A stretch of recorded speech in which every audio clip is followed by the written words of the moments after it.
ನಿಮ್ಮ ಹೆಸರು? ನಿಂಗರಾಜು ಅಂತ. ಏನಾಗಿದೆ? ಕಿಡ್ನಿಲಿ ಕ್ರಿಯೇಟಿನ್ ಜಾಸ್ತಿ ಆಗಿದೆ. ಕಿಡ್ನಿ ಕ್ರಿಯೇಟಿನ್ ಜಾಸ್ತಿ ಆಗಿದೆ. ಅದನ್ನ BP ಇದೆ. ಇಲ್ಲಿಂದ ಈ ರಟ್ಟೆ ಎಲ್ಲ. ಈಗ ನೋವು ಇದೆಯಾ? ಇದೆ. ತಂದೆ ದೇವರೇ, ಯೇಸುವಿನ ನಾಮದಲ್ಲಿ ಪವಿತ್ರಾತ್ಮನ ಸಹಾಯದಿಂದ ಕರ್ತನೆ ಬಾಧೆಗೆ ಬಂದಿದ್ದೇನೆ.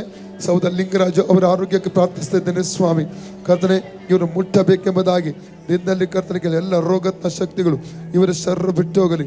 ಪೂರ್ಣ ಫ್ರೀಡಮ್ ರಿಲೀಸ್ ಮಾಡ್ತಾರೆ. ಈ ರಟ್ಟೆ ವೇದನೆಗಳು ಬಿಟ್ಟು ಹೋಗಲಿ. Out in the name of Jesus. Out in the name. ಇದರಿಂದಿರುವಂಥ ಸ್ಪಿರಿಟ್ ಅನ್ನು ಯೇಸು ನಾಮದಲ್ಲಿ ರಟ್ಟೆಯನ್ನು ಡಿಸ್ಕನೆಕ್ಟ್ ಮಾಡಿ ಹೊರದೋಗುತ್ತೇನೆ. Out in the name of Jesus. Out in the name of Jesus. Out in Jesus. Out in Jesus. ಈಗ ನೋಡಿ, ನೋವಿಲ್ಲ. ಇಲ್ಲ, ಹೋಯ್ತು. ಬರುವಾಗಿತ್ತು. ಯಾರು ತೆಗೆದ್ರು? ಯೇಸು. ಯೇಸುವೆ ಯೇಸುವೆ ನನಗೆ ಸೌಖ್ಯ ಕೊಟ್ಟದಕ್ಕೆ ಸೌಖ್ಯ ಕೊಟ್ಟಿದ್ದ ನನಗೆ ಸ್ತೋತ್ರ. ಸ್ತೋತ್ರ.